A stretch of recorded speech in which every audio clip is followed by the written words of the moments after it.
Hey there, and welcome to this week's video blog, where I'm going to reveal to you what I've learned to be the best protocol for recovery from complex chronic invisible illnesses such as chronic fatigue, fibromyalgia, chronic Lyme and Company, mold illness, mast cell activation syndrome, autoimmunity, and more.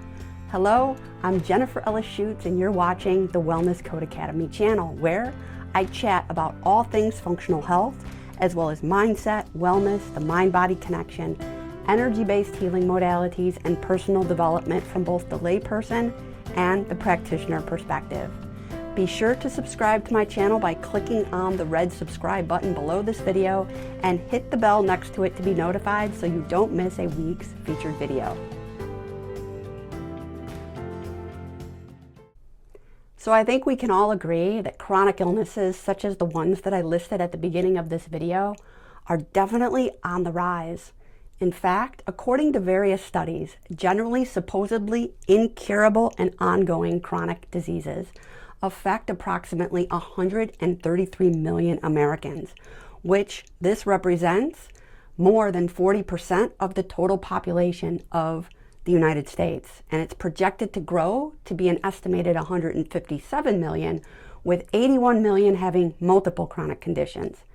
And these stats don't account for those living with life-altering chronic symptoms, particularly chronic fatigue, that have not yet been given an official medical diagnosis. While some people choose to accept their diagnoses and a life of limitations due to poor health, many others choose to seek solutions and a road back to wellness. This was the group that I fell in for sure. This said, many of these people have done and continue to do many different things in the name of restoring their health. Some do find their way back to wellness and they get on with their lives, but unfortunately, many do not.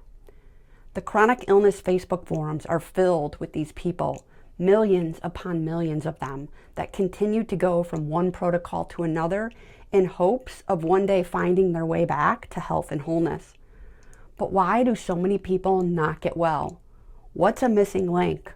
And what's the best protocol for recovery from complex, chronic, invisible health issues? Find out in the next segment of this video.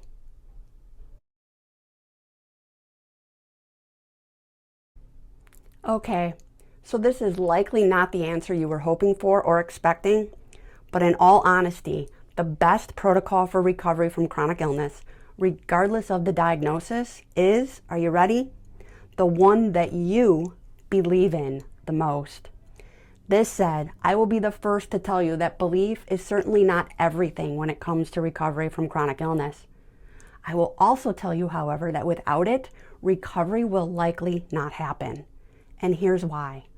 A whopping 30 to 40% of the effectiveness or ineffectiveness of any therapeutic intervention a person pursues is down to the placebo or the nocebo effect. The placebo effect is a strong optimistic expectation that an intervention, even though it might be fake, such as a sugar pill, will be effective, though the person does not know the intervention is fake. On the other hand, the nocebo effect is the exact opposite. It is the strong belief or expectation that an intervention will not be effective, and thus healing ends up being greatly inhibited. Both are prime examples of the power of our mind to influence healing outcomes.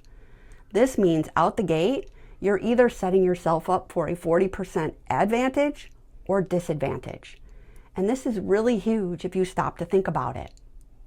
In my incredible journey to recover both my health and my life from the grips of often very disabling chronic illness due to chronic fatigue, mold illness, Lyme, and many more, I spent many years not really believing that anything was going to work and that my body was simply too broken to heal. Now, this was not so much the case in the beginning years of illness, when I put all of my faith into the hands of Western medicine, which, sadly, ultimately made me so much worse and drove dysfunction deeper into my body. But my disbelief in my ability to heal became true after a few years of many failed attempts.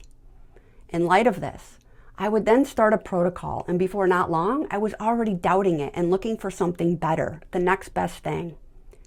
This led to never sticking with anything long enough, and therefore hopping from practitioner to practitioner, protocol to protocol, doing obsessive internet research, most often in the wee hours of the night, looking for that miracle cure.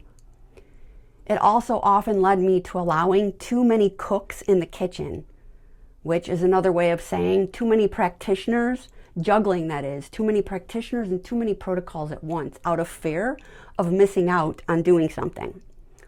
All of this then led me to spending excessive amount of time in chronic illness Facebook groups, constantly searching for the answers and commiserating with fellow sufferers. And this kept me very stuck in a very deep rut and vicious cycle. And the longer I spent in this rut, the more my body, mind, and nervous system became wired for illness. Bottom line, if you don't make it a top priority to cultivate the belief in your body's ability to heal and in what you're doing to heal, then you're setting yourself up for failure and years, possibly an entire lifetime of suffering and stagnation. The body cannot and will not recover from anything in a constant state of self-doubt, second-guessing, and lack of intention and commitment. I speak from very up close and personal experience here. So if this video describes you, here are some questions that I invite you to ponder. Number 1, what do you need most right now in order to feel safer and more confident than you currently feel? Number 2, what needs to happen for you to believe in your ability to heal and in whatever protocol you are pursuing at this time?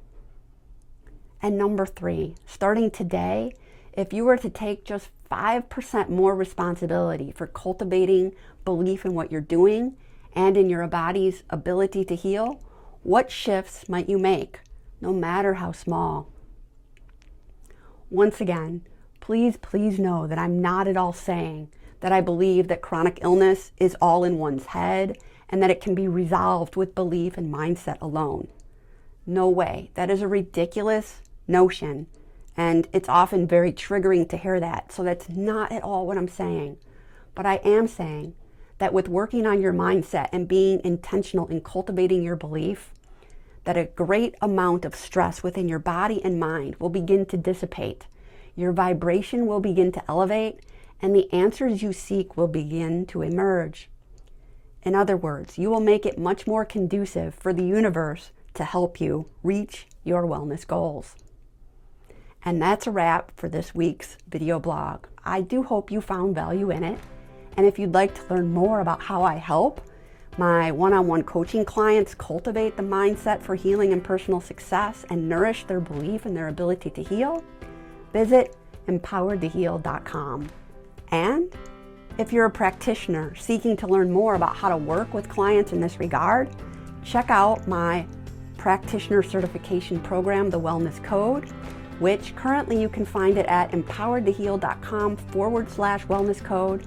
But very soon in the near future, that website, the new website, is going to launch, and it's going to be wellnesscodeacademy.com.